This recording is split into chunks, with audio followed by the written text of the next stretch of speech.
nós temos feito uma série de vídeos falando sobre os 12 apóstolos, sobre os 12 discípulos de Jesus. E nós estamos na reta final dessa série de vídeos e nós queremos falar hoje sobre Tomé. Tomé, aquele que geralmente é lembrado do ver para crer, do tocar em Jesus e tudo mais. Nos acompanha aqui. Bom, Tomé literalmente significa gêmeo. Provavelmente ele tivesse ou tinha naquela época, no tempo de Jesus, enquanto Jesus estava vivo, algum irmão gêmeo para essa relação de nome. Além disso, ele é apresentado por João como Dídimo, que também significa gêmeo. Porém, Tomé na língua aramaica, que era a língua falada na época entre Jesus e os seus discípulos, como apontam alguns teólogos, e o Dídimo como gêmeo a partir do idioma grego.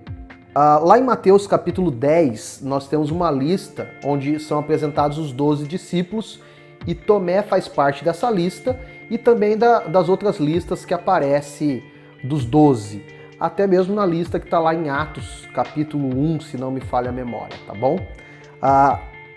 Tomé não foi um personagem bíblico de muitos destaques. Na verdade, poucos dos apóstolos têm destaque na Bíblia. Pedro ganha um pouco de destaque, depois o próprio João também tem destaque, Paulo tem um destaque maior, mas como um apóstolo fora de tempo, Mateus escreve um dos evangelhos, mas a grande maioria deles segue um ministério no anonimato. Mas Tomé, nós lembramos dele claramente porque ele não acreditou na ressurreição de Jesus e que foi necessário uma ação sobrenatural de Jesus quando os discípulos estavam reunidos numa sala secreta, Jesus aparecer no meio deles e pedir para ele tocar. Jesus pedindo para Tomé tocar nas chagas, nas feridas de Jesus. Daí Jesus o responde, dizendo: bem-aventurados aqueles que não viram e creram. Isso pode gerar em nós algumas questões a respeito de Tomé, no que diz respeito se ele seguiu Jesus, mas o livro de Atos mostra claramente para nós que ele segue Jesus e que ele continua fazendo a missão junto com os outros apóstolos e junto com outros discípulos.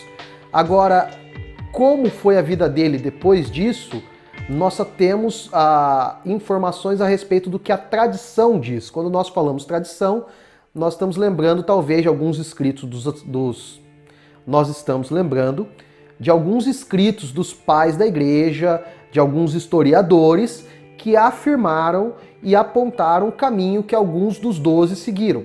Tomé é um deles. Tomé provavelmente seguiu a sua missão, ou foi ser missionário, na Índia e na região da Síria. E lá ele desenvolveu, pregou o evangelho chegou naquela terra, chegou para aquelas pessoas.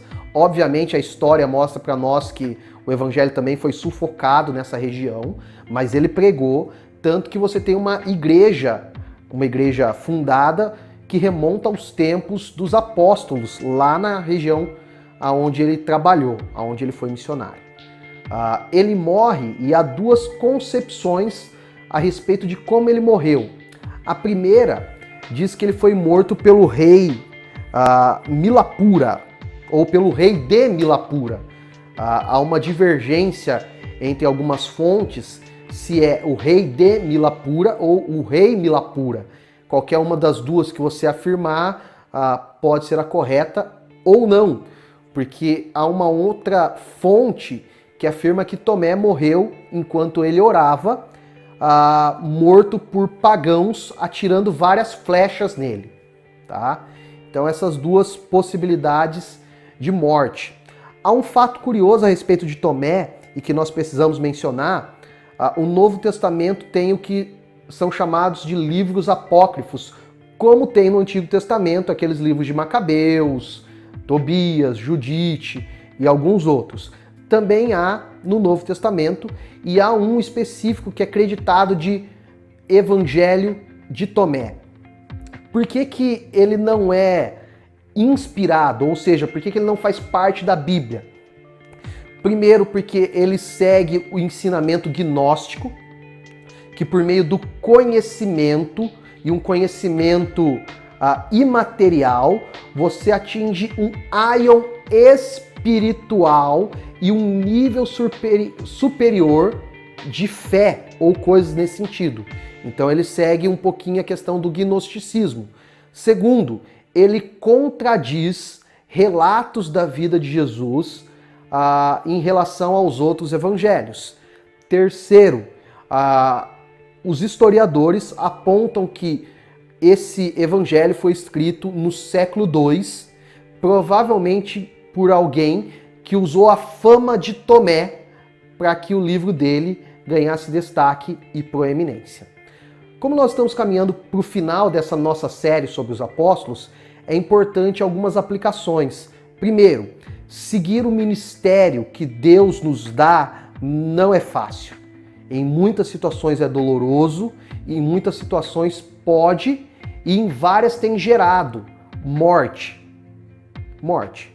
E eu não estou falando isso para te desanimar no que diz respeito à missão, mas para entender que no meio de todo o sofrimento, de toda a dor, há uma promessa.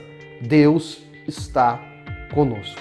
E que a vida dos apóstolos nos impulsione a missão e a compreensão de um Deus presente. Forte abraço, Deus te abençoe.